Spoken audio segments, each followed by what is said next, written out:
Hi friends, పెరుగు పచ్చడిని ఎలా చేయాలో ఒక్కసారి అయితే చూడండి. ఈ విధంగా ఒక గిన్నెలోకి పెరుగు తీసుకొని సన్నగా కట్ చేసి పెట్టుకున్న ఆనియన్స్ వేసుకొని ఈ విధంగా కలుపుకోవాలండి.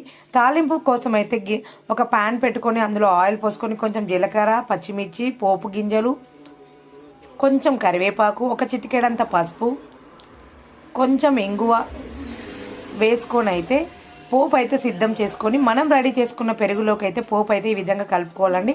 అందులో కొంచెం సాల్ట్ కూడా యాడ్ చేసుకొని అయితే కలిపి పక్కన పెట్టుకోవాలి. ఈ రోజైతే మన లంచ్లోకి వచ్చేసి అప్పడాలు,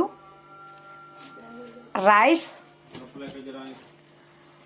అండ్ పెరుగు పచ్చడి అండ్ టమాటా రసం అండి.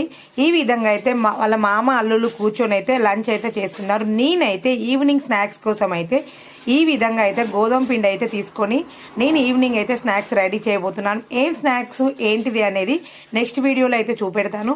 ఫస్ట్ అయితే గోధుమ పిండిలో కొంచెం వేడి చేసుకున్న ఆయిల్, కొంచెం సాల్ట్ అయితే పోసుకొని నేను చూపిస్తున్న విధంగా అయితే పిండి క్వాంటిటీ తీసుకొని కొంచెం కొంచెం వాటర్గా పోస్తూ పిండి అయితే ఈ విధంగా కలుపుకొని అయితే వీటిని అయితే 10 నిమిషాల సేపు పక్కన పెట్టుకోవాలి. కాబట్టి నేనైతే పక్కన పెట్టుకుంటాను.